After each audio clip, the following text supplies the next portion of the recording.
State Cooperative Society Limited. രാജകുമാരി ആവാൻ രാജകുമാരി golden diamonds Kerala Tamil Nadu. Kalyan silk 7-day look cotton festival. ഇന്ത്യയിലെ ഏറ്റവും വലിയ കോട്ടൺ ശ്രേണികൾ ഏറ്റവും കുറഞ്ഞ വിലയിൽ. കല്യാൺ സിൽക്ക്. കോഴിക്കോട് മുക്കത്ത് യുവതി കെട്ടിടത്തിന് മുകളിൽ നിന്ന് ചാടിയത് പീഡനത്തിൽ നിന്ന് രക്ഷപ്പെടാനെന്ന ഞെട്ടിക്കുന്ന ദൃശ്യം ന്യൂസ് 18. ഹോട്ടൽ ഉടമയും ജീവനക്കാരും പീഡിപ്പിക്കാൻ ശ്രമിച്ചത് യുവതി വീഡിയോ ഗെയിം കളിക്കുന്നതിനിടെ. മൊബൈൽ ഫോണിൽ റെക്കോർഡായ വീഡിയോ ഡിജിറ്റൽ തെളിവാകുന്നു.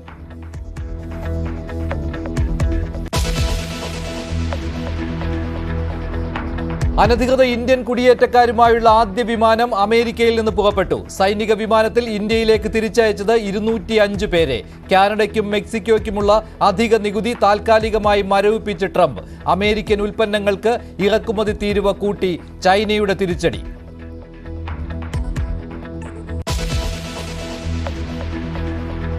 CSR ഫണ്ടിന്റെ പേരിൽ ഇരുചക്ര വാഹന തട്ടിപ്പ് നടത്തിയ അനന്തകൃഷ്ണന് ഒത്താശ നൽകിയത് കോൺഗ്രസ് BJP നേതാക്കൾ.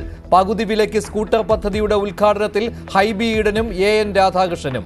അനന്തകൃഷ്ണന്റെ കൊച്ചിയിലെ ഫ്ളാറ്റിൽ AN രാധാകൃഷ്ണൻ സ്ഥിരം സന്ദർശകൻ.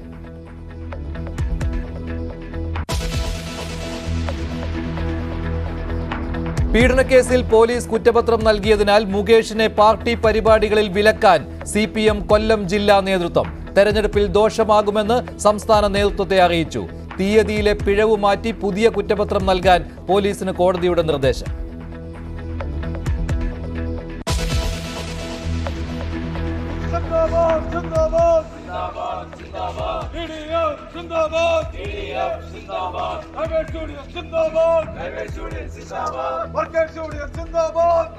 KSRTC പണിമുടക്കിനിടെ ബസ്സുകൾ കേടുവരുത്തി സമരക്കാർ. ബസ്സുകൾ തടഞ്ഞും TDF പ്രതിഷേധം. കൊട്ടാരക്കരയിൽ ബസ്സുകളുടെ വയറിംഗ് കിറ്റും ഹെഡ്ലൈറ്റും നശിപ്പിച്ചവർക്കെതിരെ അന്വേഷണം പ്രഖ്യാപിച്ച് ഗതാഗത മന്ത്രി.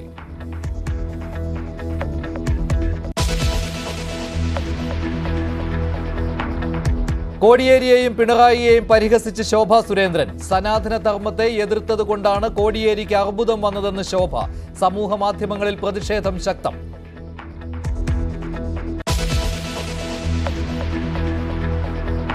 സ്വർണ്ണവില പുതിയ റെക്കോർഡിൽ. പവന് 62,000 കടന്നു. ഇന്ന് കൂടിയത് 840 രൂപ. സ്വർണ്ണവില കൂടുന്നത് ട്രംപിന്റെ വ്യാപാര നയങ്ങൾ.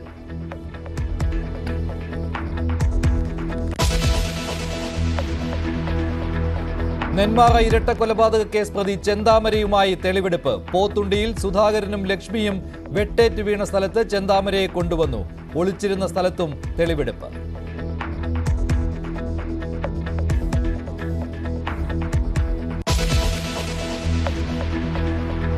കിഫ്ബി റോഡുകൾക്ക് ടോൾ പിരിക്കാനുള്ള നീക്കം നിഷേധിക്കാതെ ധനമന്ത്രി. ടോൾ പിരിവ് ഇടത് നയത്തിന് വിരുദ്ധമല്ലെന്ന് KN ബാലഗോപാൽ ന്യൂസ് 18നോട്. LDFൽ ചർച്ച ചെയ്തെന്ന് TP രാമകൃഷ്ണൻ.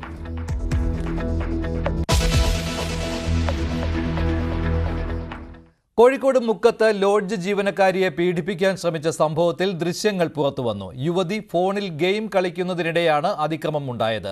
സംഭവത്തിന് ശേഷം ഒളിവിൽ പോയ പ്രതികളെ പിടികൂടാത്തതിൽ വ്യാപക പ്രതിഷേധമാണ് ഇപ്പോഴുള്ളത്. താമസ സ്ഥലത്ത് മൊബൈലിൽ ഗെയിം കളിച്ചുകൊണ്ടിരിക്കെയാണ് യുവതിക്ക് നേരെ അതിക്രമമുണ്ടായത്. ലോഡ്ജ് ഉടമ ദേവദാസ്, ജീവനക്കാരായ റിയാസ്, സുരേഷ് എന്നിവരാണ് പീഡിപ്പിക്കാൻ ശ്രമിച്ചത്. ദേവദാസ് യുവതിയെ കടന്നു പിടിക്കുന്നതും യുവതി കുതറിമാറാൻ ശ്രമിക്കുന്നതും നിലവിളിക്കുന്നതും ദൃശ്യങ്ങളിലുണ്ട്.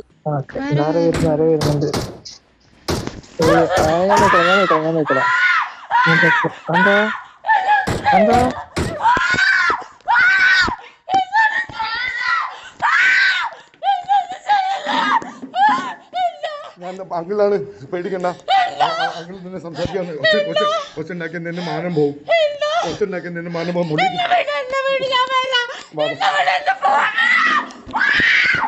പീഡന ശ്രമത്തിനിടെ പ്രാണരക്ഷാർത്ഥം കെട്ടിടത്തിന് മുകളിൽ നിന്ന് താഴേക്ക് ചാടിയ യുവതി ഗുരുതരാവസ്ഥയിൽ കോഴിക്കോട് മെഡിക്കൽ കോളേജ് ആശുപത്രിയിൽ ചികിത്സയിലാണ്. യുവതിയുടെ രഹസ്യമൊഴി രേഖപ്പെടുത്തും. പ്രതികൾ ഒളിവിലാണെന്നാണ് പോലീസ് വിശദീകരണം. കഴിഞ്ഞ ശനിയാഴ്ച രാത്രി 11:30യോടെയാണ് സംഭവമുണ്ടായത്. മറ്റ് 2 വനിതാ ജീവനക്കാർക്കൊപ്പമാണ് താമസമെങ്കിലും സംഭവ ദിവസം ഇവർ സ്ഥലത്തുണ്ടായിരുന്നില്ല. 3 മാസം മുൻപാണ് യുവതി ലോഡ്ജിൽ ജോലിക്ക് കയറിയത്. സംഭവം നടന്ന് 4 ദിവസമായിട്ടും പ്രതികളെ പിടികൂടാത്തതിൽ വ്യാപക പ്രതിഷേധമുയരുന്നുണ്ട്. ന്യൂസ് 18 കോഴിക്കോട്. ഇന്ത്യക്കാരായ അനധികൃത കുടിയേറ്റക്കാരെ അമേരിക്ക തിരിച്ചയക്കുന്നു. ടെക്സസിൽ നിന്ന് 205 ഇന്ത്യക്കാരുമായി അമേരിക്കൻ വ്യോമസേനാ വിമാനം ഇന്ത്യയിലേക്ക് തിരിച്ചതായി അന്താരാഷ്ട്ര മാധ്യമങ്ങൾ റിപ്പോർട്ട് ചെയ്യുന്നു. ഇന്ത്യയുടെ ഭാഗത്തു നിന്ന് ഔദ്യോഗികമായ സ്ഥിരീകരണം ഇതുവരെ വന്നിട്ടില്ല. അനധികൃത കുടിയേറ്റക്കാരെ അമേരിക്കയിൽ നിന്നും നാടുകടത്തുന്ന ട്രംപിന്റെ പദ്ധതി തുടരുകയാണ്. ഇന്ത്യയിലേക്കുള്ള ആദ്യ വിമാനമാണ് ഇന്ത്യൻ സമയം ഇന്ന് വെളുപ്പിന് 3 മണിക്ക് ടെക്സാസിൽ നിന്നും തിരിച്ചത്. മതിയായ രേഖകളില്ലാതെ അമേരിക്കയിൽ കഴിഞ്ഞ 205 ഇന്ത്യൻ പൗരന്മാരാണ് വിമാനത്തിൽ. വിമാനത്തിലുള്ള എല്ലാവരും ഇന്ത്യക്കാർ തന്നെയെന്ന് ഇന്ത്യൻ എംബസി ഉദ്യോഗസ്ഥർ പരിശോധിച്ച് ഉറപ്പുവരുത്തി. അമേരിക്കൻ വ്യോമസേനയുടെ C-17 ഗ്ലോബ് മാസ്റ്റർ വിമാനത്തിലാണ് ഇന്ത്യക്കാരെ അയക്കുന്നത്. ഈ സൈനിക വിമാനത്തിൽ 205 യാത്രക്കാർക്കായി ഒരു ടോയ്ലറ്റ് മാത്രമാണുള്ളത്. ഇന്ന് രാത്രി വിമാനം ഡൽഹിയിൽ എത്തിച്ചേരുമെന്ന് പ്രതീക്ഷിക്കുന്നു. രേഖകളില്ലാത്ത ഇന്ത്യക്കാരെ സ്വീകരിക്കുമെന്നതാണ് ഇന്ത്യയുടെ ഔദ്യോഗിക നിലപാട്. നിലവിൽ അമേരിക്ക തയ്യാറാക്കിയ അനധികൃത കുടിയേറ്റക്കാരുടെ പട്ടികയിൽ 18,000 ഇന്ത്യക്കാരുണ്ട്. രേഖകളില്ലാതെ അമേരിക്കയിൽ കഴിയുന്ന ഇതര രാജ്യക്കാരെ നാടുകടത്താനുള്ള ട്രംപിന്റെ നയം ശക്തമായി നടപ്പാക്കിയാൽ വരും ദിവസങ്ങളിൽ ഇവരെയും ഇന്ത്യയിലേക്ക് തിരിച്ചയക്കും. International desk, news 18. വ്യാപാര യുദ്ധത്തിൽ അമേരിക്കയ്ക്ക് ചൈനയുടെ തിരിച്ചടി. അമേരിക്കൻ ഉൽപ്പന്നങ്ങൾക്ക് ഇറക്കുമതി തീരുവ ചൈന ഏർപ്പെടുത്തി. കൽക്കരിക്കും പ്രകൃതിവാതകത്തിനും 15% ഇറക്കുമതി ചുങ്കമാണ് ഏർപ്പെടുത്തിയത്. അമേരിക്കയിൽ നിന്നുള്ള ക്രൂഡ് ഓയിലിനും കാർഷിക ഉൽപ്പന്നങ്ങൾക്കും 10% നികുതിയും ചുമത്തിയിട്ടുണ്ട്. ഗൂഗിളിനെതിരെ കുത്തക വിരുദ്ധ നിയമങ്ങൾ ലംഘിച്ചതിന് അന്വേഷണവും പ്രഖ്യാപിച്ചിട്ടുണ്ട്. നേരത്തെ ഡൊണാൾഡ് ട്രംപ് സർക്കാർ വിവിധ ചൈനീസ് ഉൽപ്പന്നങ്ങൾക്ക് 10% ഇറക്കുമതി ചുങ്കം ഏർപ്പെടുത്തിയിരുന്നു. ലൈംഗിക പീഡന കേസിൽ കുറ്റപത്രം നൽകിയതിന് പിന്നാലെ മുകേഷ് MLAക്ക് CPMന്റെ അപ്രഖ്യാപിത വിലക്ക്. പാർട്ടി പരിപാടികളിൽ പങ്കെടുപ്പിക്കാതിരിക്കാനാണ് കൊല്ലം ജില്ലാ നേതൃത്വത്തിന്റെ നീക്കം. ഇതിനിടെ സാങ്കേതിക കാരണങ്ങൾ ചൂണ്ടിക്കാട്ടി ക്രൈംബ്രാഞ്ചിന്റെ കുറ്റപത്രം കോടതി മടക്കിയിട്ടുണ്ട്. കേസിൽ പ്രതിയായതുകൊണ്ട് മാത്രം MLA സ്ഥാനം രാജിവെക്കേണ്ടതില്ല എന്നായിരുന്നു CPM സംസ്ഥാന നേതൃത്വം മുകേഷിന്റെ കാര്യത്തിലെടുത്ത നിലപാട്. കുറ്റപത്രം നൽകിയപ്പോഴും നിലപാടിൽ മാറ്റമുണ്ടായില്ല. എന്നാൽ ജില്ലാ നേതൃത്വം മറ്റൊരു തരത്തിലാണ് ഇതിനെ കാണുന്നത്. മുകേഷിനെ പാർട്ടി വേദികളിൽ ഉയർത്തിക്കാട്ടുന്നത് കൊല്ലത്ത് ദോഷം ചെയ്യും. അടുത്ത തെരഞ്ഞെടുപ്പിലും CPMന്റെ സാധ്യതകളെ ഇത് ബാധിക്കും. ഗുരുതരമായ കണ്ടെത്തലുകളാണ് കുറ്റപത്രത്തിൽ മുകേഷിനെതിരെ ഉള്ളത്. അതിനാൽ പാർട്ടി വേദികളിൽ നിന്നും MLAയെ മാറ്റി നിർത്തണം. പാർട്ടിയുടെ പ്രചരണ മാധ്യമങ്ങളിലും മുകേഷിനെ ഉൾപ്പെടുത്തരുത്. സംസ്ഥാന നേതൃത്വത്തോട് ഇക്കാര്യം ജില്ലാ നേതൃത്വം ആവശ്യപ്പെട്ടു കഴിഞ്ഞു. MLA എന്ന നിലയിൽ ഔദ്യോഗിക പരിപാടികളിൽ മുകേഷ് പങ്കെടുക്കുന്നതിന് പാർട്ടി വിലക്കില്ല. കൊല്ലത്ത് ഉപതെരഞ്ഞെടുപ്പുണ്ടായാൽ വിജയിക്കാനാകില്ലെന്ന തിരിച്ചറിവിലാണ് മുകേഷ് രാജിവെക്കേണ്ടതില്ലെന്ന നിലപാട് CPM നേരത്തെ സ്വീകരിച്ചത്. എന്നാൽ പാർട്ടി വേദികളിൽ നിന്ന് മാറ്റി നിർത്തണമെന്ന ജില്ലാ നേതൃത്വത്തിന്റെ ആവശ്യത്തോട് അനുകൂല നിലപാടെടുക്കാനാണ് സാധ്യത. ഇതിനിടെ ലൈംഗിക ആക്രമണ കേസിൽ അന്വേഷണ സംഘം സമർപ്പിച്ച കുറ്റപത്രം കോടതി മടക്കി. തീയതി തെറ്റായി രേഖപ്പെടുത്തിയെന്ന കാരണത്തിലാണ് കോടതി നടപടി. പിഴവ് തിരുത്തി കുറ്റപത്രം വീണ്ടും സമർപ്പിക്കും. ന്യൂസ് 18 തിരുവനന്തപുരം. കിഫ്ബി റോഡുകൾക്ക് ടോൾ ഏർപ്പെടുത്താനുള്ള നീക്കത്തിൽ നിന്ന് സർക്കാർ പിന്നോട്ടു പോകുന്നുവെന്ന് സൂചന. വിഷയത്തിൽ അന്തിമ തീരുമാനമെടുത്തിട്ടില്ലെന്ന നിലപാടിലാണ് CPM. എന്നാൽ മുന്നണി യോഗത്തിൽ ചർച്ച ചെയ്ത് വിഷയം സർക്കാരിന്റെ പരിഗണനയിലാണെന്നാണ് മുന്നണി കൺവീനറുടെ നിലപാട്. ടോൾ ഏർപ്പെടുത്തുന്നത് ഇടത് നയത്തിനെതിരല്ലെന്ന് മന്ത്രി KN ബാലഗോപാലും പ്രതികരിച്ചു. കിഫ്ബി നിർമ്മിക്കുന്ന റോഡുകൾക്ക് ടോൾ വരുന്നുവെന്ന വാർത്ത സർക്കാർ കേന്ദ്രങ്ങൾ സ്ഥിരീകരിച്ചു. പക്ഷേ അന്തിമ തീരുമാനമായിട്ടില്ലെന്നാണ് CPM നിലപാട്. ടോൾ പിരിക്കാനുള്ള നീക്കം കടുത്ത പ്രതിഷേധത്തിന് ഇടവയ്ക്കുമെന്ന് ഭയന്നാണ് പിന്നോട്ടു പോക്കെന്നാണ് സൂചന. ടോളുകളൊക്കെ എങ്ങനെയൊക്കെയാ പിരിക്കാന്ന് പറയാൻ പറ്റില്ല. ഞാൻ നേരത്തെ പറഞ്ഞതല്ലേ സംഭവം. കേന്ദ്ര ഗവൺമെന്റ് ഒരു തരത്തിലും കേരളത്തിന് അനുകൂലമായ ഒരു സമീപനവും സ്വീകരിക്കാത്ത പശ്ചാത്തലത്തിൽ ടാക്സ് എല്ലാം GSTയുടെ ഭാഗമായിട്ട് അവർ പിരിച്ചുകൊണ്ടുപോവാണ്. നമുക്കൊന്നും പുതുതായിട്ട് ഉണ്ടാക്കാൻ സാധിക്കില്ല. അപ്പോൾ കിഫ്ബി കടം വാങ്ങി പദ്ധതി ആസൂത്രണം ചെയ്ത് മുമ്പോട്ടേക്കുന്നു വികസനത്തിന്. അതിന്റെ ഭാഗമായി എന്തൊക്കെയാണ് വേണ്ടി വരിക എന്നുള്ളത് അവരുമായിട്ട് ആലോചിച്ച് ചർച്ച ചെയ്യേണ്ട കാര്യമാണ്. അതൊന്നും ഇപ്പോൾ തീരുമാനിച്ചു. ബ്രൂവറിക്ക് പിന്നാലെ മുന്നണിയിൽ ചർച്ച ചെയ്യാതെയാണ് ടോൾ നീക്കത്തിലേക്ക് സർക്കാർ കടന്നതെന്നാണ് സൂചന. ഘടകകക്ഷികളിൽ പലരും നീക്കം അറിഞ്ഞിട്ടില്ല. എന്നാൽ വിഷയം മുന്നണിയിൽ ചർച്ച ചെയ്തെന്നും മന്ത്രിസഭയുടെ പരിഗണനയിലെന്നുമാണ് മുന്നണി കൺവീനറുടെ പ്രതികരണം. ക്യാബിനറ്റിൽ ഇപ്പം വന്നു കഴിഞ്ഞിട്ടില്ലല്ലോ, വരട്ടെ, ആ സമയത്ത് നമുക്ക് ആലോചിക്കാം. അല്ല അതില്ലേ, അത് പരിശോധിച്ച LDF-നകത്ത് ഈ കാര്യങ്ങളിൽ ആലോചന നടന്നിട്ടുണ്ട്. നേരത്തെ തന്നെ ഇതിനെ തന്നെ ആലോചിച്ചിട്ടുണ്ട്. കേന്ദ്ര ഗവൺമെന്റ് വലിയ തോതിലുള്ള ഉപരോധം, സാമ്പത്തിക ഉപരോധം ഏർപ്പെടുത്തി വരികയാണ്. കിഫ്ബി വഴിയിൽ നിന്ന് എടുക്കുന്ന ഫണ്ട് അത് സൈറ്റിന്റെ കടബാധ്യതയിൽ ഉൾപ്പെടുത്തുകയാണ്. ടോൾ പിരിക്കുന്നത് ഇടതു നയത്തിന് എതിരല്ലെന്ന് ധനമന്ത്രിയും വാദിക്കുന്നു. നാട്ടിൽ ഡെവലപ്മെന്റ് ഉണ്ടാവണമെങ്കിൽ നിങ്ങൾ ഒരു സ്ഥലത്തും കൊടുക്കുന്ന സേവനത്തിന് ഒരു ബില്ലും കൊടുക്കരുതെന്നുള്ള സമീപനം ഇടതുപക്ഷത്തിനില്ല. അതെന്തോ തെറ്റിദ്ധാരണ താങ്കൾക്ക് വന്നിട്ടുള്ളതാണ്. ഇടതു നയത്തിൽ ബസ്സിൽ കയറിയാൽ ടിക്കറ്റ് എടുക്കാൻ പാടില്ല, കടയിൽ കയറിയാൽ ബില്ല് ചോദിക്കാൻ പാടില്ല എന്നുള്ളത് ഇടതുപക്ഷ നയമല്ല. ഏറ്റവും പരിഗണന അർഹിക്കുന്ന ആളുകൾക്ക് കൊടുക്കണം. പക്ഷെ ഇപ്പോൾ ഇത് സംബന്ധിച്ച് വരുന്ന വാർത്തകൾ പൂർണ്ണമായും ശരിയല്ല. എന്നാൽ കിഫ്ബി പദ്ധതികളിൽ നിന്നും വരുമാനം കണ്ടെത്താനുള്ള നീക്കം ശക്തമായ പ്രതിഷേധം വരുത്തിവെക്കും. റവന്യൂ ജനറേഷന് ആവശ്യമായ പദ്ധതികൾ ആവിഷ്കരിക്കുകയാണ് വേണ്ടത്, അല്ലാണ്ട് ജനങ്ങളുടെ തലയിൽ ടോൾ അടിച്ചേൽപ്പിക്കുകയല്ല വേണ്ടത്. ആഴ്ചകൾക്ക് മുമ്പ് ചേർന്ന മുന്നണി യോഗത്തിൽ കിഫ്ബി പദ്ധതികളിൽ നിന്നും വരുമാന സാധ്യത കണ്ടെത്തണമെന്നും ഇക്കാര്യത്തിൽ കേന്ദ്ര സമ്മർദ്ദമുണ്ടെന്നും മുഖ്യമന്ത്രി യോഗത്തെ അറിയിച്ചിരുന്നു. ഇതാണ് മുന്നണി യോഗത്തിൽ ചർച്ച നടന്നിരുന്നുവെന്ന് ടി.പി. രാമകൃഷ്ണൻ നിലപാടെടുത്തതെന്നാണ് സൂചന. അതേസമയം ഇക്കാര്യത്തിൽ വിശദമായ മുന്നണി ചർച്ച നടക്കണമെന്ന നിലപാടിലാണ് പല ഘടകകക്ഷികളും. ന്യൂസ് 18 തിരുവനന്തപുരം. ക്ഷേമ പെൻഷൻ തുക കൂട്ടുന്നതിനേക്കാൾ കൃത്യമായി അത് കൊടുക്കുന്നതിനാണ് പ്രാധാന്യം നൽകുകയെന്ന് ധനമന്ത്രി കെ.എൻ. ബാലഗോപാൽ. ജനക്ഷേമ പദ്ധതികൾ മുന്നിൽ നിർത്തിയാകും സംസ്ഥാന ബജറ്റെന്നും ധനമന്ത്രി ന്യൂസ് 18നോട് പറഞ്ഞു. വയനാടിന് പ്രത്യേക പാക്കേജ് അനുവദിക്കുമെന്നും മന്ത്രി അറിയിച്ചു. രണ്ടാം പിണറായി സർക്കാരിന്റെ അവസാന സമ്പൂർണ്ണ ബജറ്റിന് വേണ്ട അവസാനവട്ട ഒരുക്കങ്ങളിൽ തകൃതിയായി മുഴുകിയിരിക്കുകയാണ് ധനമന്ത്രി കെ.എൻ. ബാലഗോപാൽ. ഒരുപാട് വിമർശനങ്ങൾക്കൊക്കെ ഇടയിലും ഈ ക്ഷേമ പെൻഷൻ കൊടുക്കുന്നതിൽ കാണിച്ച ഒരു ജാഗ്രതയാണ് സത്യം പറഞ്ഞാൽ രണ്ടാമതൊരു സർക്കാരിന് തിരിച്ചുവരവിന് വരെ വഴിവെച്ചത്. അവിടെ ഈ തുക 1600 നിന്ന് കൂട്ടുന്ന കാര്യം വല്ലതും പരിഗണനയിലുണ്ടോ? ഇപ്പോഴത്തെ ഒന്നാമത്തെ പരിഗണന ഈ ക്ഷേമ പെൻഷൻ കൃത്യമായി കൊടുക്കുക എന്നുള്ളതാണ്. ഒന്നാം പിണറായി സർക്കാരിന് ഉണ്ടായിരുന്നതിനേക്കാളും വ്യത്യസ്തമായി രണ്ടാം പിണറായി സർക്കാർ നേരിട്ട പ്രശ്നം നമുക്ക് ഏകദേശം ഒരു 50,000 കോടി രൂപയിലധികം ഒരു വർഷം വെട്ടിക്കുറയ്ക്കപ്പെട്ടു. കണക്കുകൾ ഞാൻ പലപ്പോഴും ആവർത്തിച്ചാണ്, നിയമസഭ പറഞ്ഞാണ്, തർക്കമില്ലാത്തൊരു കാര്യമാണ് ഇപ്പോൾ അത്. അത്രയും പണം വെട്ടിക്കുറച്ചത് ഇവരിങ്ങനെ ആദ്യമായിട്ട് കേരളത്തിൽ രണ്ടാമതൊരു ഗവൺമെന്റ് വരുന്നത് തുടർന്ന്. അപ്പോൾ ഇത് മുന്നോട്ട് പോകാതിരിക്കാൻ വേണ്ടിയിട്ടുള്ള രാഷ്ട്രീയമായ എതിർപ്പുണ്ട്. അത് പ്രധാനമായും ബി.ജെ.പിയുടെയും യു.ഡി.എഫ് സാധാരണഗതി പ്രതിപക്ഷം എന്ന നിലയിൽ അവരുടെ എതിർപ്പുണ്ട്. ആ എതിർപ്പിനിടയിൽ ബി.ജെ.പി ഗവൺമെന്റ് തങ്ങൾക്ക് ഇഷ്ടമില്ലാത്ത എല്ലാവരുടെയും പണം വെട്ടിക്കുറയ്ക്കുക ചെയ്ത് അത് ആർബിട്രറി ആയിട്ടുള്ള നടപടിക്രമം ഉണ്ടെന്നുള്ളത് നിരന്തര വിമർശനം വരികയാണ്. ആ സാഹചര്യം ഉണ്ടായിരുന്നില്ല നേരത്തെ. ഈ സാഹചര്യത്തിനകത്ത് നിന്നുകൊണ്ട് നമ്മളിപ്പോൾ കിഫ്ബി എന്ന് പറയുന്ന പ്രസ്ഥാനം തന്നെ ഒരു വർഷം 12,000 കോടി രൂപ അവരുടെ സ്വതന്ത്രമായ പ്രവർത്തനത്തെ തടഞ്ഞതുകൊണ്ട് നമ്മുടെ ബഡ്ജറ്റ് കുറയുകയാണ്. ഇത്രയും കാര്യങ്ങൾ വരുന്നൊരു സാഹചര്യത്തിൽ നേരത്തെ ഉണ്ടായിരുന്ന എല്ലാം നിലനിർത്തുക എന്ന് പറഞ്ഞാൽ വളരെ ബുദ്ധിമുട്ടാണ്. അത് നിലനിർത്തിയെന്ന് മാത്രമല്ല, ശമ്പള പരിഷ്കരണം ആ ഗവൺമെന്റിന്റെ സമയത്ത് അനൗൺസ് ചെയ്തത് ലാസ്റ്റ് മാസം. ഈ ഗവൺമെന്റിന്റെ ആദ്യ മാസം തൊട്ട് തന്നെ ആ 20,000 കോടി ഒരു വർഷം അധികം വരുന്നത് കൊടുക്കേണ്ടി വന്നു. ഈ ക്ഷേമ പെൻഷൻ വർദ്ധിപ്പിച്ച് കൊടുക്കേണ്ടി വന്നു. ഇതെല്ലാം കൊടുക്കേണ്ടി വന്നത് കൊടുത്ത് മുന്നോട്ട് പോവുക എന്നുള്ളതാണ് ഏറ്റവും പ്രധാനം. ഇപ്പോൾ അത് അല്പം കൂടി മെച്ചപ്പെട്ട് വരുന്നുണ്ട് സ്ഥിതി. അതുകൊണ്ട് ഈ കുടിശ്ശിക കൊടുത്തു തീർക്കുക എന്നുള്ളതാണ് ആദ്യത്തെ കാര്യം. അതിനുശേഷം മറ്റു കാര്യങ്ങൾ. അങ്ങനെ 2.5 ലക്ഷം കോടിയിലധികമായിരുന്നു കഴിഞ്ഞ CAG റിപ്പോർട്ടിൽ പരാമർശിക്കുന്ന നമ്മുടെ പൊതുകടം. അതിൽ തന്നെ 2018-ഉം 2023-നും ഇടയിൽ ഏതാണ്ട് 98,271 കോടി രൂപ പൊതുകടം വർദ്ധിച്ചെന്നാണ് പറയുന്നത്. ആ ഒരു പശ്ചാത്തലം ഈ വികസന പദ്ധതികൾ നടപ്പിലാക്കുന്നതിന്റെ പേരിലുണ്ടായ ചെലവാണോ, അതിനപ്പുറത്തേക്ക് മറ്റ് ദൈനംദിന ആവശ്യങ്ങൾക്ക് വേണ്ടി കടമെടുക്കേണ്ടി വന്നത് മൂലമുണ്ടായ ഒരു ബാധ്യതയാണ്? കടത്തിന്റെ കാര്യത്തിനകത്ത് വർധനയുണ്ടെന്ന് പറഞ്ഞത് ശരിയല്ല. ഞങ്ങള് ചുമതല ഏറ്റെടുക്കുമ്പോൾ 38% വരെ ഉണ്ടായിരുന്നു. കോവിഡ് കാരണമാണ് വലിയ പ്രതിസന്ധി സമയത്ത് കടം കൂടുതൽ എടുക്കേണ്ടി വന്നു. 38% നമ്മുടെ GSDP-യുടെ സംസ്ഥാന വരുമാനത്തിന്റെ 38% കടമുണ്ടായിരുന്നു. അതിപ്പോ 34 താഴെയായിട്ട് കുറഞ്ഞു, അല്ലെങ്കിൽ 34 കുറഞ്ഞു. അപ്പോൾ 4% കുറഞ്ഞെന്ന് പറഞ്ഞാൽ നിങ്ങളൊന്ന് കൂട്ടിയ ഇപ്പോഴത്തെ 12,000-13,000 കോടി ഉണ്ടെങ്കിൽ 13, 26, 52,000 കോടിയും കൂടി ഉണ്ടായിരുന്നത് ഈ സമയത്ത് കുറച്ചു. അവസാനം ഒരു ചോദ്യം. വയനാട് പുനരധിവാസത്തിന് കേന്ദ്ര സഹായമില്ലെങ്കിൽ ആദ്യം സമരത്തിനിറങ്ങുക താനായിരിക്കുമെന്ന് BJP സംസ്ഥാന അധ്യക്ഷൻ കെ. സുരേന്ദ്രൻ. പുനരധിവാസത്തിനായി സംസ്ഥാനം 1 രൂപ പോലും ചെലവിട്ടിട്ടില്ലെന്നും സുരേന്ദ്രൻ കുറ്റപ്പെടുത്തി. ഇതൊരു തെറ്റായ പ്രചാരവേലയാണ്. സംസ്ഥാന ഗവൺമെന്റിന്റെ പിടിപ്പുകേട് മറച്ചുവെക്കാനുള്ള ആസൂത്രിതമായ രാഷ്ട്രീയ പ്രചരണമാണ്. കേന്ദ്ര അവഗണനയല്ല സംസ്ഥാനത്തെ സാമ്പത്തിക ദുസ്ഥിതിക്ക് കാരണം.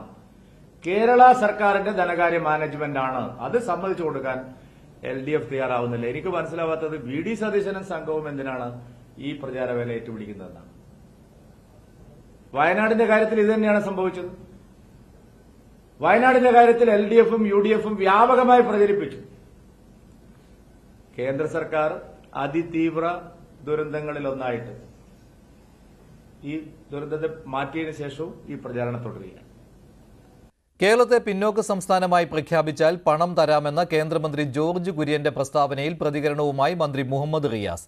ജോർജ് കുര്യന് കേരളത്തിലെ BJPയോട് വിരോധമുണ്ടോ എന്ന് സംശയമുണ്ട്. കേരളത്തിൽ BJPയുടെ വളർച്ച പടവലങ്ങ പോലെ താഴോട്ടാണ്. അത് കൂടുതൽ വേഗത്തിലാക്കാനാണ് ജോർജ് കുര്യന്റെ ശ്രമമെന്നും റിയാസ് കുറ്റപ്പെടുത്തുന്നു. കേരളം പിന്നോക്കമാണെന്ന് സമ്മതിച്ചാൽ എന്തെങ്കിലും തരാം എന്നാണല്ലോ പറഞ്ഞത്. കേരളം പിന്നോക്കല്ല മുന്നോക്കാണെന്ന് അവർ സൂചിപ്പിക്കാൻ കാരണം കേരളത്തിന്റെ പൊതുജന ആരോഗ്യ സമ്പ്രദായത്തിന്റെ മികവാണ്. കേരളത്തിലെ പ്രാഥമിക ആരോഗ്യ കേന്ദ്രം മുതൽ മെഡിക്കൽ കോളേജ് വരെ എടുത്തു പരിശോധിച്ചാൽ ഇന്ത്യയിൽ ഒരു സംസ്ഥാനത്തുമില്ലാത്ത മികവുണ്ട്. അതിപ്പോ ആർക്കും ഇല്ല എന്ന് പറയാൻ പറ്റില്ല, BJPക്കും പറയാൻ പറ്റില്ല. അതിന് കാരണം എന്താ? സംസ്ഥാന സർക്കാർ കൂടുതൽ ഫണ്ട് പൊതുജന ആരോഗ്യ സമ്പ്രദായത്തെ ശക്തിപ്പെടുത്താൻ ചെലവഴിക്കുന്നു. ഇന്ത്യയിൽ ഏത് സംസ്ഥാനം എടുത്ത് പരിശോധിച്ചാലും ഒരു സംസ്ഥാന സർക്കാരും ചെയ്യാത്ത നിലയിൽ വലിയ വിഹിതം ഇതിനുവേണ്ടി കേരളത്തിലെ LDF സർക്കാർ മാറ്റിവെക്കും. മന്ത്രി മുഹമ്മദ് റിയാസിന് നേരെ പ്രതിഷേധവുമായി BJP. കോഴിക്കോട് മെഡിക്കൽ കോളേജിൽ മരുന്ന് കിട്ടാതെയും ആവശ്യത്തിന് ഡോക്ടർമാരില്ലാതെയും രോഗികൾ വലയുന്നു എന്നാരോപിച്ചാണ് പ്രതിഷേധം. കോഴിക്കോട് ജൂബിലി ഹാളിൽ നടക്കുന്ന KSTA സംസ്ഥാന സമ്മേളനത്തിൽ പൂർവാധ്യാപക സംഗമം ഉദ്ഘാടനം ചെയ്യാൻ മന്ത്രി എത്തിയപ്പോഴായിരുന്നു BJP നേതാക്കൾ സംഘടിച്ചെത്തി പ്രതിഷേധിച്ചത്.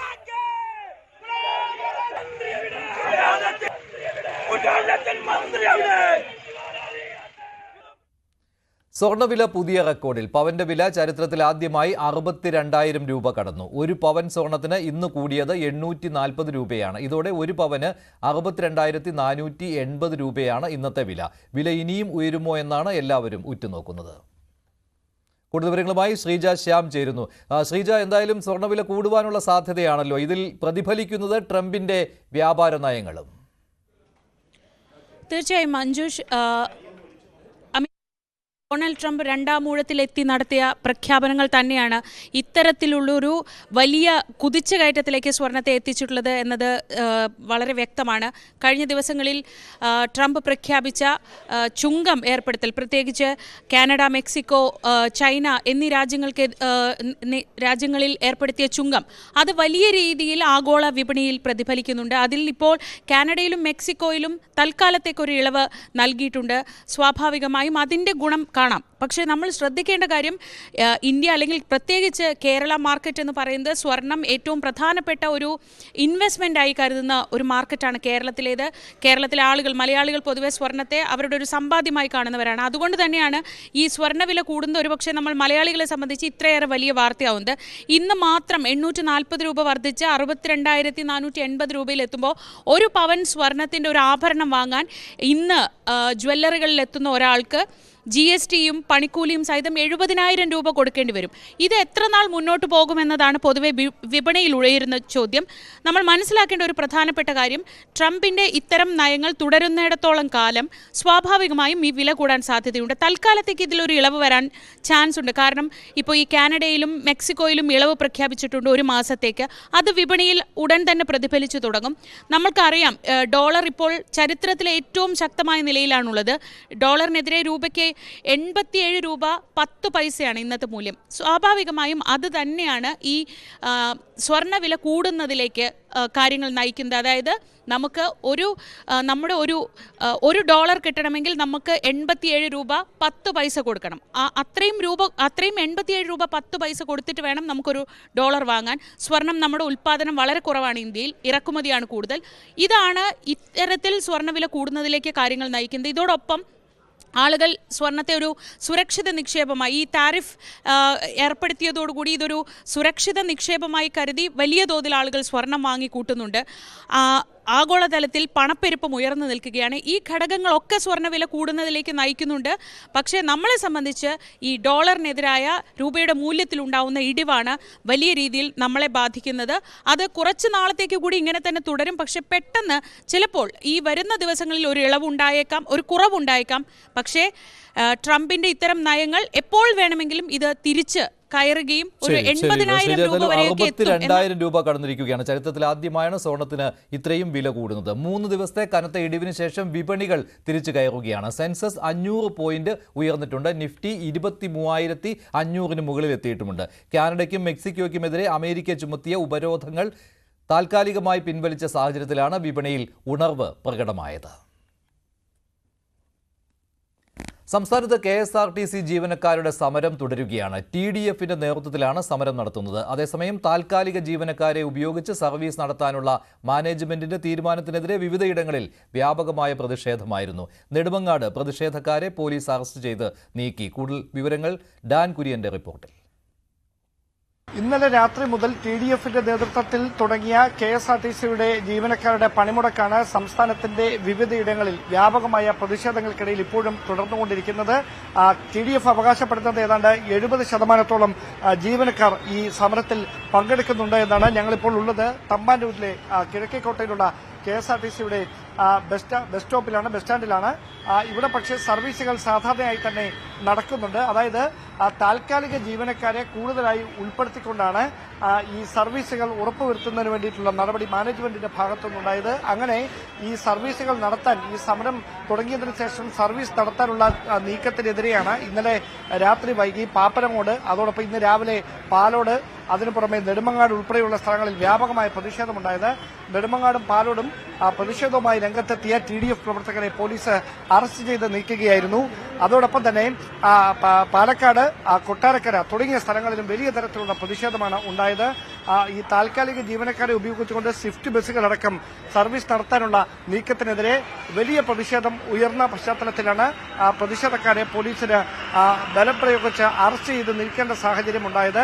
പ്രധാനമായും 4 ആവശ്യങ്ങൾ മുമ്പോട്ട് വെച്ചുകൊണ്ടാണ് ഈ പ്രതിഷേധം പുരോഗമിക്കുന്നത്, സമരം തുടരുന്നത്. അതിൽ തന്നെ എല്ലാ 5-ാം തീയതിക്ക് മുമ്പായിട്ട് കൃത്യമായി KSRTCയുടെ ശമ്പളം നൽകുമെന്നായിരുന്നു നേരത്തെ ഗതാഗത മന്ത്രി അടക്കം നൽകിയ ഉറപ്പ്. പക്ഷേ അത് പാലിക്കുന്നതിൽ വീഴ്ച സംഭവിച്ചു എന്നാണ് ആക്ഷേപം. അതോടൊപ്പം DA കുടിശ്ശിക കൃത്യമായി നൽകുക, ദേശസാൽകൃത റൂട്ടുകളിലെ സ്വകാര്യവൽക്കരണം അവസാനിപ്പിക്കുക, ഈ ആവശ്യങ്ങളൊക്കെ മുന്നിൽ വെച്ചുകൊണ്ടാണ് ഈ KSRTC ജീവനക്കാരുടെ സമരം ഈ TDFന്റെ നേതൃത്വത്തിൽ പുരോഗമിക്കുന്നത്. എടുത്തു പറയേണ്ട കാര്യം, ഈ സമരം പ്രഖ്യാപിച്ചത് TDF ആണെങ്കിലും അതിന് പിന്തുണയുമായി മറ്റ് യൂണിയനുകളിലെ ഒരു വിഭാഗം ജീവനക്കാർ കൂടി പങ്കെടുക്കുന്നുണ്ട് എന്നാണ് TDFന്റെ അവകാശവാദം. അതുകൊണ്ടാണ് ഇത്രയധികം സ്ഥിരം ജീവനക്കാർ ഈ ജോലിയിൽ നിന്ന് ഇന്ന് വിട്ടുനിൽക്കുന്ന സാഹചര്യമുള്ളത്. ഡയസ്നോൺ പ്രഖ്യാപിച്ചുകൊണ്ട് സമരത്തെ നേരിടുന്നതിന് വേണ്ടിയിട്ടുള്ള ഒരുക്കം KSRTC മാനേജ്മെന്റിന്റെ ഭാഗത്തു നിന്ന് കഴിഞ്ഞ ദിവസം തന്നെ ഉറപ്പുവരുത്തിയിരുന്നു. പക്ഷേ അത് വകവയ്ക്കാതെയാണ് ഈ സമരം മുമ്പോട്ട് പോകുന്നത്. അത് മുന്നിൽ കണ്ടുകൊണ്ട് തന്നെയാണ് താൽക്കാലിക ജീവനക്കാരെ കൂടുതലായി പ്രയോജനപ്പെടുത്തിക്കൊണ്ട് സംസ്ഥാനത്തിന്റെ എല്ലാ സ്ഥലങ്ങളിലും സർവീസുകൾക്ക് കോട്ടം തട്ടാതെ സർവീസുകൾ നടത്തുന്നതിന് വേണ്ടിയിട്ടുള്ള ഒരു തീരുമാനം ജീവനക്കാരുടെ ഭാഗത്തുനിന്ന് ഉണ്ടാകുകയും മാനേജ്മെന്റിന്റെ ഭാഗത്തുനിന്ന് ഉണ്ടാകുകയും ചെയ്തത്. ഈ വലിയ പ്രതിഷേധങ്ങൾക്കിടയിലാണ് സംസ്ഥാനത്ത് ഇപ്പോൾ TDF ആഹ്വാനം ചെയ്ത KSRTC ജീവനക്കാരുടെ സമരം പുരോഗമിക്കുന്നത്. KSRTC പണിമുടക്കിനിടെ ബസ്സുകൾ കേടുവരുത്തിയ സംഭവത്തിൽ ഗതാഗത മന്ത്രി KB ഗണേഷ് കുമാർ അന്വേഷണത്തിന് ഉത്തരവിട്ടു. പ്രതിപക്ഷ സംഘടനയായ TDFന്റെ പ്രവർത്തകരാണ് കൊട്ടാരക്കര ഡിപ്പോയിലെ 10 KSRTC ബസ്സുകളുടെ വയറിംഗ് കിറ്റ് നശിപ്പിച്ചത്. ഇതോടെ സർവീസുകൾ മുടങ്ങി. വയറിംഗ് കിറ്റ്, സ്റ്റാർട്ടർ, കേബിളുകൾ, ഹെഡ്ലൈറ്റ് എന്നിവ നശിപ്പിച്ചിട്ടുണ്ട്. കേടുപാടുകൾ പറ്റിയ 6 വാഹനങ്ങളുടെ തകരാർ പരിഹരിച്ച് സർവീസ് വീണ്ടും തുടങ്ങി.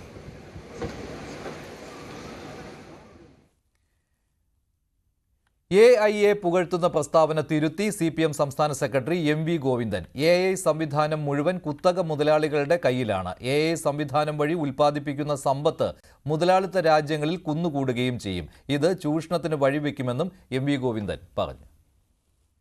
ഈ AI സംവിധാനം മുഴുവൻ ആരുടെ കയ്യിലാണ് വരിക? നമ്മുടെ നാട്ടിലെ കർഷകരുടെ കയ്യില, കൃഷിക്കാരുടെ കയ്യില, ഇടത്തരക്കാരുടെ കയ്യില, ആരുടെ കയ്യിലാണ് വരിക? എല്ലാം വരുന്നത് ഈ ഉൽപാദന ഉപാധികളോ സ്വകാര്യമുള്ള മറ്റുള്ള മുഴുവൻ ഈ കുത്തക മുതലാളിമാരുടെ കയ്യിലായിരിക്കും. ആ കുത്തക മുതലാളിത്തിന്റെ ഭാഗമായിട്ട് 60%-ലധികം തൊഴിലില്ലായ്മയും മനുഷ്യരുടെ തൊഴിൽ ഈ വാങ്ങൽ കഴിവ് ശേഷി പൂർണ്ണമായിട്ട് ഇല്ലാതാവുകയും ചെയ്താൽ പിന്നെ എന്തായിരിക്കും രാജ്യത്തിന്റെ സ്ഥിതി?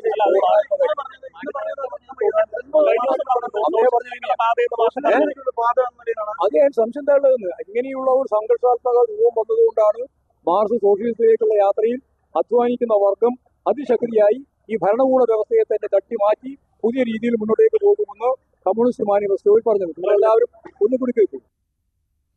നിലമ്പൂർ ഉപതെരഞ്ഞെടുപ്പിനുള്ള സ്ഥാനാർത്ഥി നിർണയ ചർച്ചകൾ കോൺഗ്രസ് സജീവമാക്കി. ഹൈക്കമാൻഡ് സംസ്ഥാന കോൺഗ്രസ് നേതൃത്വത്തിന്റെ അഭിപ്രായം തേടിയിട്ടുണ്ട്. VS ജോയ്, ആര്യാടൻ ഷൌക്കത്ത് തുടങ്ങിയ പേരുകൾക്ക് പുറമെ വനിതാ പേരും പരിഗണനയിലുണ്ട്. VS ജോയ് DCC അധ്യക്ഷ സ്ഥാനത്ത് തുടരേണ്ടത് അനിവാര്യമാണെന്ന വിലയിരുത്തലിലാണ് നേതൃത്വം. ജില്ലയിൽ ക്രൈസ്തവ ന്യൂനപക്ഷങ്ങളുടെ പിന്തുണ ഉറപ്പാക്കാൻ ജോയിയെ അധ്യക്ഷ സ്ഥാനത്ത് നിലനിർത്തണമെന്ന ആവശ്യം ഉണ്ട്. സാധ്യതാ പട്ടികയിൽ ഇടം പിടിച്ച വയനാട് ലോക്സഭാ മണ്ഡലത്തിന്റെ ചുമതലയുള്ള KPCC ജനറൽ സെക്രട്ടറി ആലിപ്പറ്റ ജമീലയും ഉണ്ട്. തെരഞ്ഞെടുപ്പ് തീയതി ഔദ്യോഗികമായി പ്രഖ്യാപിക്കുമ്പോൾ തന്നെ സ്ഥാനാർത്ഥി പ്രഖ്യാപനവും നടത്താനുള്ള തയ്യാറെടുപ്പിലാണ് കോൺഗ്രസ്.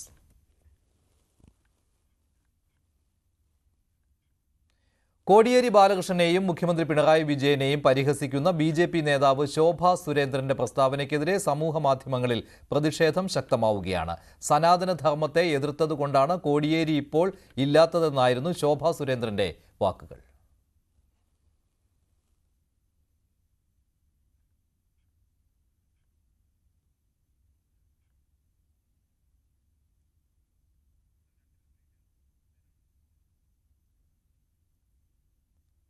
നേരത്തെ ജോൺ ബ്രിട്ടാസ് കുംഭമേളയെക്കുറിച്ച് നടത്തിയ പ്രസ്താവനയ്ക്കുള്ള മറുപടിയായിട്ടാണ് ശോഭാ സുരേന്ദ്രന്റെ ഈ പ്രസ്താവന വന്നത്. കോടിയേരി ബാലകൃഷ്ണൻ ജീവിതത്തിൽ പലതും അനുഭവിക്കേണ്ടി വന്നത് സനാതനധർമ്മത്തെ അവഹേളിച്ചതുകൊണ്ടാണെന്ന പ്രസ്താവനയാണ് ശോഭാ സുരേന്ദ്രൻ നടത്തിയത്. ഇതിനെതിരെ സമൂഹ മാധ്യമങ്ങളിൽ പ്രതിഷേധം ശക്തമാവുകയാണ്. ആരുടേതായാലും രോഗാവസ്ഥയെ നോക്കി അധിക്ഷേപിക്കാതിരിക്കുക ഇത് ഒരു സാമാന്യ മര്യാദയാണ്.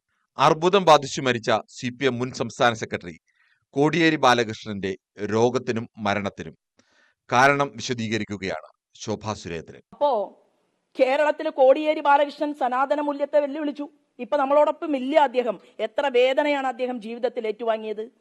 79 വയസ്സുള്ള മുഖ്യമന്ത്രി പിണറായി വിജയൻ പതിയെ നടക്കുന്നതിനും ശോഭ കാരണം കണ്ടെത്തിയിട്ടുണ്ട്.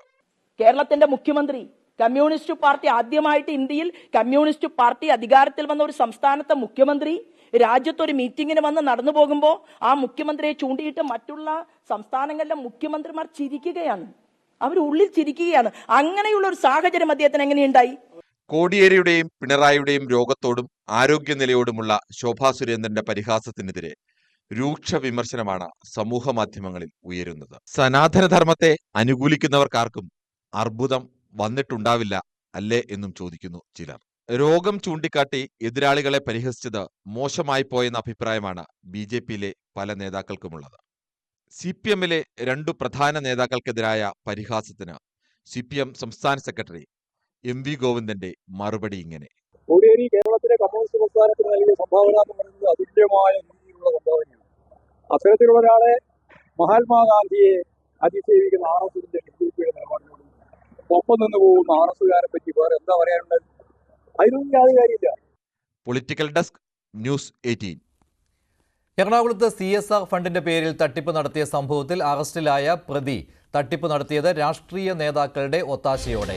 കൊച്ചി നഗരമധ്യത്തിലെ അനന്തുകൃഷ്ണന്റെ ഫ്ളാറ്റിൽ കോൺഗ്രസ് BJP നേതാക്കൾ സ്ഥിരം സന്ദർശകരാണെന്ന് ഫ്ളാറ്റ് ജീവനക്കാർ പറയുന്നു. BJP നേതാവ് AN രാധാകൃഷ്ണൻ ഫ്ളാറ്റിൽ സന്ദർശനം നടത്തിയതിന്റെ CCTV ദൃശ്യങ്ങളും പുറത്തു വന്നിട്ടുണ്ട്. CSR ഫണ്ടിന്റെ പേരിൽ തട്ടിപ്പ് നടത്തിയ സംഭവത്തിൽ അന്വേഷണം ക്രൈംബ്രാഞ്ചിന് കൈമാറാനിരിക്കെയാണ് കൂടുതൽ വെളിപ്പെടുത്തലുകൾ പുറത്തുവരുന്നത്.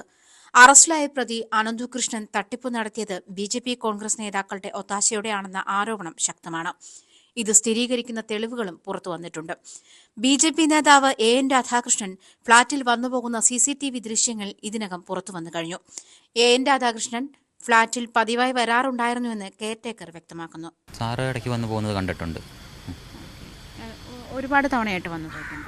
ഒരുപാട് തവണയായിട്ടൊന്നല്ല, ഒരു ഇടയ്ക്ക് ഇങ്ങനെ വന്നു പോകണം. അല്ലാണ്ട് ഇപ്പം എല്ലാ ദിവസവും വരുമോ അല്ലെങ്കിൽ ആഴ്ച വരുമോ അല്ല അങ്ങ് മാസത്തിൽ വരുമോ അങ്ങനെയൊന്നും ഉണ്ടായിട്ടില്ല. ഇടയ്ക്ക് വന്നു പോകുന്നത് കണ്ടിട്ടുണ്ട്.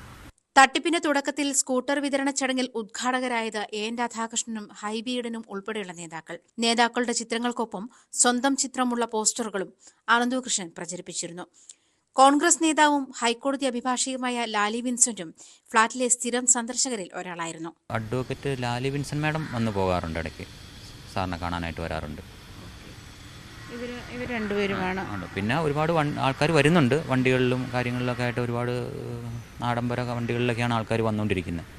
കൊച്ചിയിൽ ഹൈക്കോടതി ജംഗ്ഷന് സമീപമുള്ള അശോക അപ്പാർട്ട്മെന്റിലെ 2 ഫ്ളാറ്റുകളാണ് തട്ടിപ്പ് കേസിലെ പ്രതിയായ അനന്തകൃഷ്ണൻ വാടകയ്ക്കെടുത്തിരുന്നത്. അനന്തകൃഷ്ണന്റെ 10ഓളം സ്റ്റാഫുകളും ഈ ഫ്ളാറ്റിൽ താമസിച്ചിരുന്നു. കഴിഞ്ഞ ദിവസം പോലീസ് പരിശോധനയ്ക്കായി ഫ്ളാറ്റിന്റെ താക്കോൽ എത്തിച്ചു നൽകിയത് ലാലി വിൻസെന്റിന്റെ ബന്ധുവായിരുന്നുവെന്നും സൂചനയുണ്ട്. പെരുമ്പാവൂർ കൂവപ്പടിയിൽ നടന്ന തട്ടിപ്പിൽ സൊസൈറ്റിയുടെ തലപ്പത്തുണ്ടായിരുന്നത് കോൺഗ്രസ് നേതാക്കളായിരുന്നു.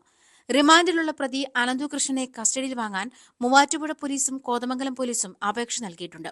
അതേസമയം അനന്തകൃഷ്ണനെതിരെ കോതമംഗലം പോലീസും കേസെടുത്തു. 6 കോടിയിലധികം രൂപയാണ് കോതമംഗലത്തു നിന്നും പ്രതി തട്ടിയെടുത്തത്. പോലീസിന്റെ പ്രാഥമിക അന്വേഷണത്തിന് ശേഷമാകും അന്വേഷണം ക്രൈംബ്രാഞ്ചിന് കൈമാറുക. ന്യൂസ് 18 കൊച്ചി. നെന്മാറ ഇരട്ട കൊലപാതക കേസിലെ പ്രതി ചെന്താമരയുടെ ഇന്നത്തെ തെളിവെടുപ്പ് പൂർത്തിയായി. കൊലപാതകം നടത്തിയ രീതിയും ആയുധം ഒളിപ്പിച്ചതും ഫോൺ ഉപേക്ഷിച്ചയിടവും പ്രതി പോലീസിനോട് വിശദീകരിച്ചു. പ്രതി കൊടുവാൾ വാങ്ങിയ എലവഞ്ചേരിയിൽ നാളെ തെളിവെടുപ്പുണ്ടാകും. നേരത്തെ തന്നെ കൊല്ലുമെന്ന്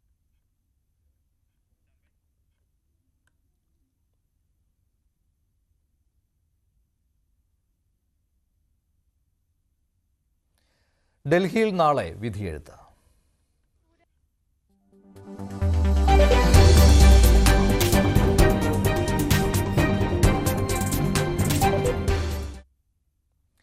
ഡൽഹിയിലെ ത്രികോണ പോരാട്ടത്തിൽ 70 മണ്ഡലങ്ങളിലായി 1,56,00,000 വോട്ടർമാരാണ് വിധിയെഴുതുക. വാശിയേറിയ പോരാട്ടം നടക്കുന്ന രാജ്യ തലസ്ഥാനത്ത് സർവ്വസന്നാഹങ്ങളും ഒരുക്കിയാണ് ആം ആദ്മി പാർട്ടിയും BJPയും കോൺഗ്രസും. 55 മുതൽ 60 വരെ സീറ്റുകൾ നേടി ആം ആദ്മി പാർട്ടി അധികാരം നിലനിർത്തുമെന്ന് അരവിന്ദ് കെജ്രിവാൾ ആത്മവിശ്വാസം പ്രകടിപ്പിച്ചു.